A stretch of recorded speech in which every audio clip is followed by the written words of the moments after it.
I'm Phil Higgins, Easy Pro's Customer Service Manager. I'm Sal Adams, and I do a lot of technical support and special quotes here at Easy Pro.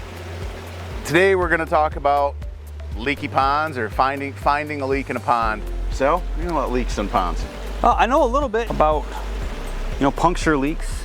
Outside of puncture leaks, I really don't know a whole lot about them. Most of my calls here at Easy Pro, I quote liners for ponds and things like that, but I'm doing a lot of weeds and algae and things like that. So I'm kind of hoping you can tell me a little bit about. What questions you got? Probably would make sense to start with which kind of ponds. Right. So on your lined ponds, obviously you're looking for water escaping the liner. I don't want to say punctures there, because actually the most common type of leak that we see in a pond is what we call like a collapsed edge, or after you construct the pond and you put your rocks around it and all that, a lot of times those rocks will settle and it'll drag that liner down with it, and now your water level was here and that collapsed edge comes down and you'll get seepage over it. Sometimes those can be tricky to find and be really frustrating. The way you find those is shutting off the pump, doing an evaluation. We'll get into troubleshooting later, but you've got the collapsed edge, and then you have, like you mentioned, puncture, which is pretty obvious. Over time, you'll get things like potentially roots growing into or growing through liner, or growing over it and wicking water out of the pond. And then your earthen ponds, that's a whole nother animal right there, because there's no liner. We're dealing with clay and things like that, and those can be really tricky to deal with because you're dealing with a water table as well. A lot going on there. Yeah, that's a lot of different possibilities we're looking at. Yeah. Lined ponds, we've got quite a few around the farm here at Stony Creek, and some of these ponds have been in place for decades, and we're still finding leaks from time to time. Like we just talked about, collapsed edge. So your lined ponds, generally, there's a pump moving water. So troubleshooting that starts with shutting off the pump. Okay. The reason for that is, let's identify where the leak is. When you shut the pump off, you're no longer running that water through your plumbing, but you're not pumping up to your filter and all those connections and all that, so we can rule out that area.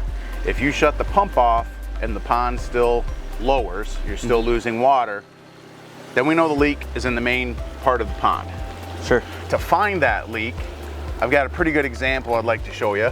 So this is an analogy or a visual representation of how to find a leak in a pond.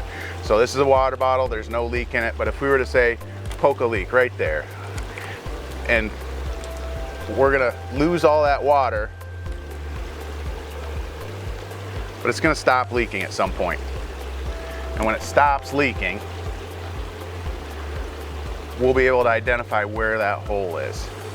So we're no longer leaking unless I squeeze on it and raise that water level up, but our leak is right there. You can kind of see, I'll raise her up so we can see.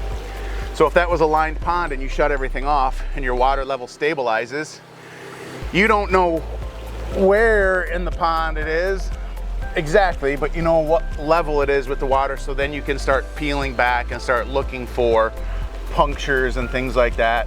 Looking along the outside edge of your pond, maybe there's a spot where you've got your greener grass or something growing a little bit better, something like that. So at least we have a starting point.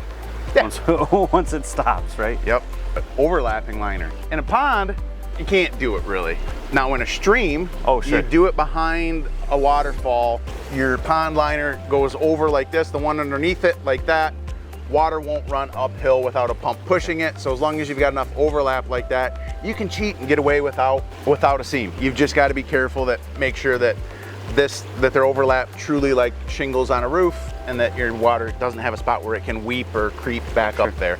If you don't have seaming or didn't want to do it, you got a big overlap, you can cheat and get away with that.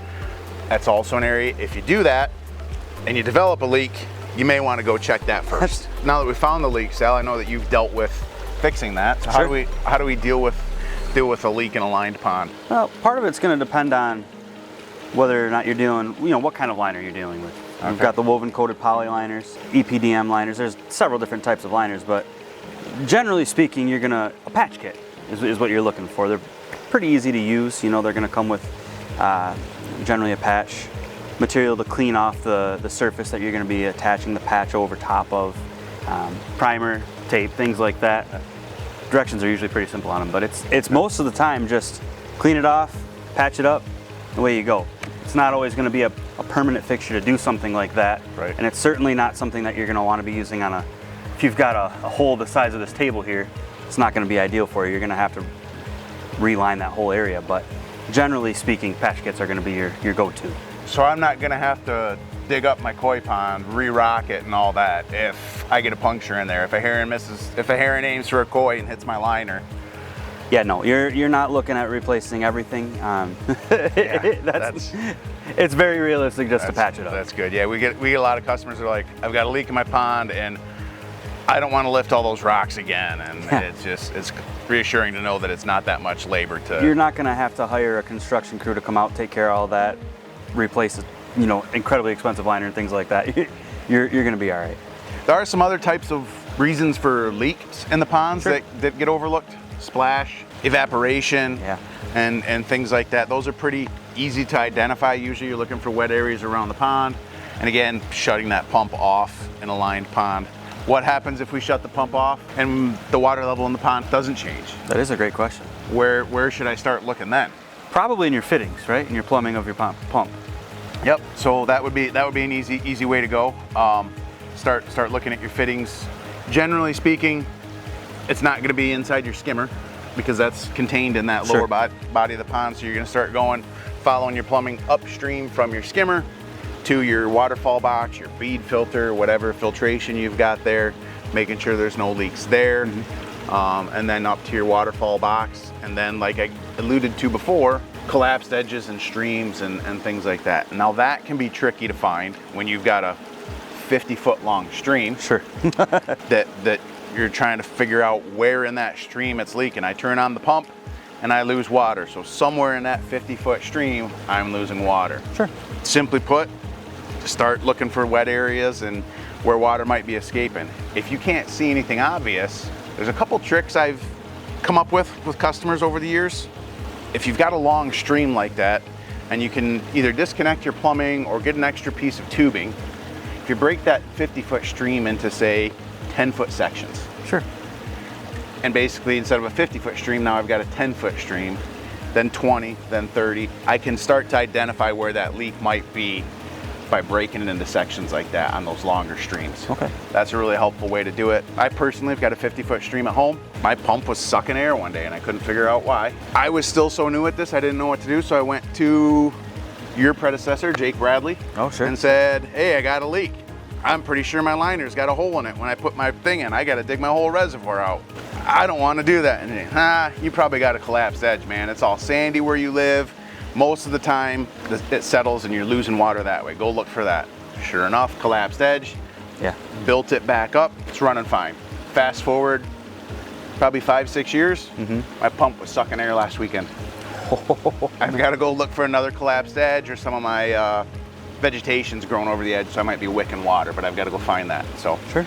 but that's a good trick for finding it in a stream, is having that hose and breaking it into sections like that. Okay. You'd said that you've got another new leak after it's been a while. You sure it's not your dog? So I don't know as if our marketing team's done anything with that video I sent them. Probably, it'd be 3 years ago now, because Floyd is 3 years old. The animal, the wild child dog I've got. I got footage of him on my EPDM liner scratching. I checked it, there's no leak. So 45 mil EPDM is pretty resistant to that. So I'm gonna rule out a puncture in there, because that's the hardest thing for me to find. I'm gonna start with the easy thing. But Sure. but yeah, it is pretty, most people worry about dogs poking hole in liner. Usually with 45 mil EPDM, if you're trimming those dogs' nails and they're not just tearing at it and chewing on it, you're gonna be fine, especially if you got the rocks and stuff like that over it. It's pretty resilient stuff. Yeah. I mean, it is. Yep. Phil, with a lot of the calls that we get, sure, a lot of people have liner. A lot of people have, different types of things that are helping hold the water in their water body. Let's talk about earthen ponds, though. It's not always that we have earthen ponds, but what if somebody's got an earthen pond and they're losing water? Those are tough. And as a equipment manufacturer, we don't always have a solution for that, because you could throw a liner in there, Sure. but you're not gonna line a 2-acre pond. So you could. You could. We have done that. So yes, you could quote a 2-acre pond, and Easy Pro's there to help you with that. I'd be happy to do that. However, if you've got a pond and it's not lined and it held water at one time and now it's not, that can be tricky, especially as you know with your applicator and treatment background. Sometimes that stuff involves getting in with your local Natural Resources Commission and DNR, DEQ, whatever it is there, because those water bodies may be connected. But with earthen ponds, a lot of times it's the same type of thing. That pond's gonna drop to a level, just like we did with the water bottle example there. But the challenge with earthen ponds is there's a water table. That's right, the water so it table. might just drop down to the water table. Your leak may be at the bottom of your pond, but the water table is making it look like it's somewhere around here. We no longer sell it at Easy Pro because shipping costs and things like that got to be kind of prohibitive, but sodium bentonite clay is what we used to recommend for that, and it works really good. And I know there's some other products out there that you can put in a pond that settle to the bottom and congeal and find a leak. And if that's not working, your best bet is to get with the experts. There's companies out there that deal with earthen ponds. You know, here in Michigan, we've got a contractor that does that we refer a lot of customers to go out and look at that. They're familiar with the soil types and how to build an earthen pond, regardless of the water table. So those ones get really tricky. The simple answer, if you don't want to do that, is contact Easy Pro and we'll sell you one big giant liner. We got you. Moles, voles, critters. Have you ever dealt with any of that stuff? You deal with a little bit of it. I actually haven't dealt with a ton of it. What about muskrats on earthen ponds? You've probably seen some of that in your history. Oh sure, yeah, I've seen that. They can be a nuisance. When it comes to the earthen ponds, they're essentially animals like that can help eat away, I guess, at the edges of the water body, and that can cause all kinds of different potentials. Right.